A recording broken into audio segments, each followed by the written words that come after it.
That's not a knife. That's a knife. You may not be using a machete to do your pruning, but who am I to judge? It is spring, and many of us are getting excited about our gardens, which means it's the perfect time to do some pruning in the yard, especially with your woodier shrubs, bushes, and trees, because they're still dormant at this time. They're not actively starting to push out new growth. So best time to do your pruning is going to be the very end of winter, early spring. In today's video, we'll go through 4 pretty universal pruning tips that will make you more successful in the garden. The first tip is going to be sharpening your blades. I think this is the most important step because it makes pruning safer for you and the plant. Now, depending on what you're pruning, you might be using all kinds of different blades. You might have a chainsaw. You might have pruning shears or loppers. You might even be using a hacksaw. Either way, it doesn't matter. The blades need to be sharpened. When a sharpened blade cuts through the material, it requires you to apply less force. Less force is great because it means you're more likely to cut that branch or cut that stem through in one swoop. If your blades are rough, if they're not working well, and you have to work harder to get through that plant material, you increase your chance for slipping and possibly cutting yourself. It also benefits the plant because when that plant is cut nice and clean, it allows for the plant to heal better. So to get started today, I'm going to show you the simple tools that I use. There's lots of different ways that you can accomplish the sharpening goal. I'm going to show you mine first, and then I'm going to give you some alternatives. For equipment today, I have 2 separate files. I have a flat file and a round file. I also have some sanding paper and a little sanding block. First step is going to be getting it clean. So I have just got an old rag dipped in some water, and I also have a can of WD-40 next to me. We are first going to remove any dirt, any plant material that might be hanging on there, and any rust. Welcome to my garden. Next, we're going to want to take off any little pieces of rust. So I just rip off a little piece of sandpaper, and I look for any spots that might have just a little bit of rust, especially around this area and the back sides of the blades. Lastly, before we get to sharpening, open and close. If these are really loose and you can pull them against each other, this probably needs to be tightened up. If it's a little rusty, if it's moving really slow, you can take your WD-40 and just give it a tiny little spray around the nut. Grab your rag and work it in and wipe the excess off. There we go. She's moving really easy. That's what you want. Okay, let's get to the filing. So first I'm going to use my flat file, and we're going to take a look at the shears themselves. So you'll notice that this side is not a blade. This side is just flat. That is what's going to hold the plant in place for the larger blade to come down and pinch between. This side is the actual blade. And if you look nice and close, like any kitchen knife or axe would be, this has a beveled edge. That's what helps make it sharp. So what I like to do is start on the flat side. So this is going to be the flat side of the blade. There's no bevel to it. We're going to take our file. We're going to hold it perpendicular to that corner, and we're just going to file forward. This doesn't take a lot of pressure, and the more that we file, the shinier that blade edge is getting. That's what you want to see. If you have a vise in your basement or garage, that's a nice way to clamp tight on the blade so it doesn't slip. This is going to take any burrs off. It's going to help even out any dents that might have happened while pruning something tough and rough. And I'm just going to feel along the edge and make sure it feels nice and smooth. And it does. I don't feel any little nubs. I don't feel any big dents. So I'm happy with that. Next, we're going to flip it over and do the beveled side. Now, in doing the beveled side, the goal is to try to match the angle of the bevel that's currently there. So this side isn't flat. This angles into the flat side on the back. And you can sort of feel the bevel a little bit if you just put your flat edge here and sort of wiggle it back and forth until it feels like here it feels like, oh, I'm balancing on an edge. But as I go like this, ooh, it feels a little flatter. It feels like my file is laying flatter. That feels like the right bevel. And again, we're just going to go forward It does not take a lot of pressure. Just lightly, careful, running my finger along it. It feels really nice and smooth. Oh yeah, touching the blade feels nice and sharp now. Okay, last but not least, we're gonna finish with just a little bit of sandpaper. And just like we did with the file, this is some fine grit 220 sandpaper. I just rip off a little chunk and this is the flat side of the blade. Flip it and go with the bevel. And there we go. I'm gonna take that wet rag and just dust off any last filings. And let's go test it out. Now this is actually a branch I did before I sharpened it up, just to give you a close-up idea of what a rough cut looks like. See how jagged it is? I had to sort of work it a time or two to get it through this branch. We're sort of leaving behind edges. It's not really how you want the cut to look. This one went clean through. That's what I like to see. Much better than the rough cut down there. Now you can use that method with anything with a flat edge and it's going to be really super simple. But what if you have a serrated edge like this? There's a couple of different shapes of files that you can buy. This one, for example, is round, but you can also get files that are triangular shaped. And they'll often be narrower at one end and a little larger at the other end. That triangle shape is perfect for getting in between those grooves. I don't have a triangle one. Actually, I think I do have a triangle one, but I haven't found it since the move. So you can certainly go ahead and find yourself a triangle shaped file, or you can use your flat file. You're just going to do a little bit more work. So you're going to go along the beveled edge.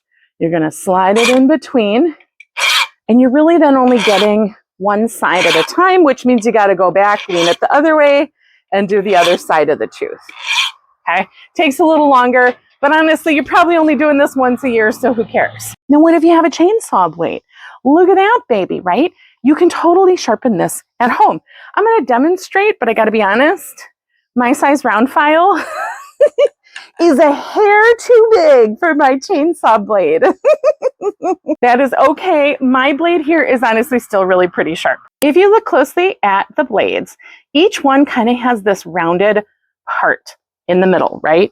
So what you would do is use your round blade, set it to the one facing you, not like how I'm doing it, and file forward. 1, 2, 3.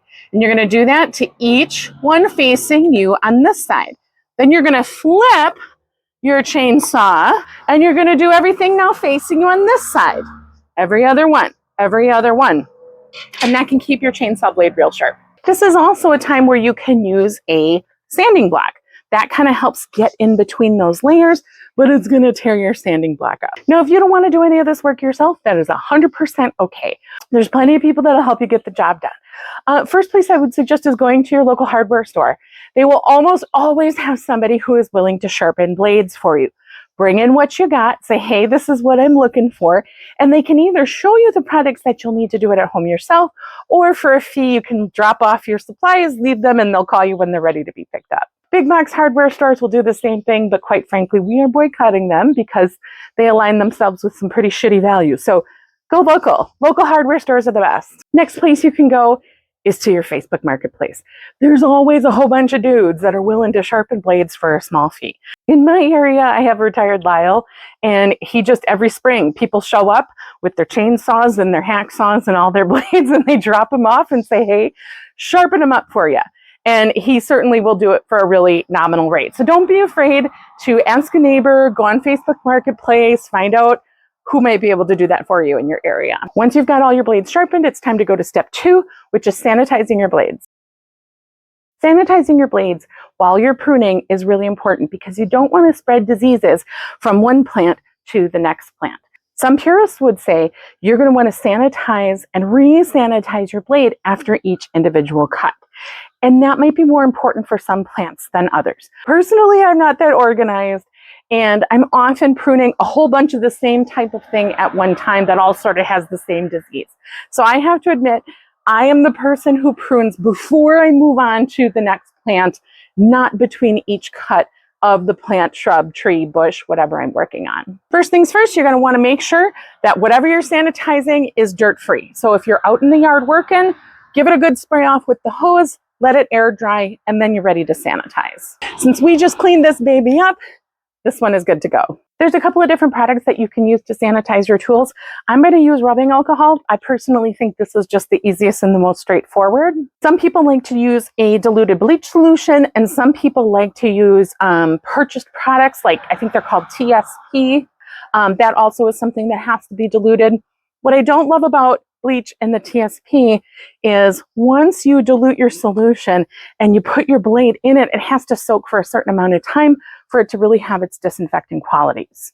In addition, bleach and cleaners can be kind of corrosive to the metal that you're trying to clean, sanitize, and sharpen, and that really goes against the purpose. Rubbing alcohol is immediately effective. There's no soaking, there's no rinsing. You can wipe it on a surface, germs are dead, you can move on to the next thing. Now, with any product that you use, whether it's rubbing alcohol, whether it's bleach, whether it's a type of cleaner, you want to make sure that you're using it in an open, well-ventilated area because they stink and they're often flammable. I don't know, the alcohol will dry out your hands. I suppose you might want to wear gloves or something like that. I just don't care about things like that. I don't. Probably should, I don't.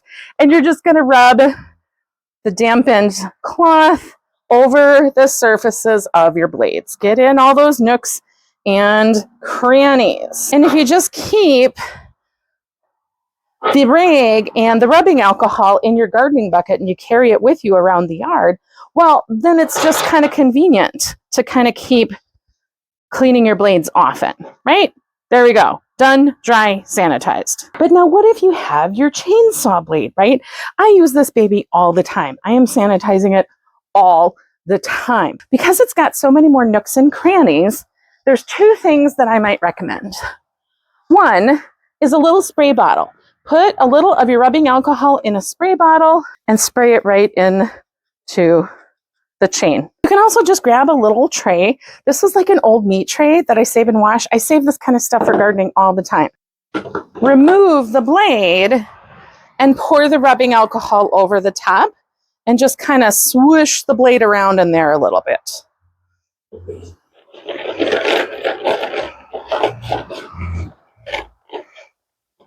And then that's all done.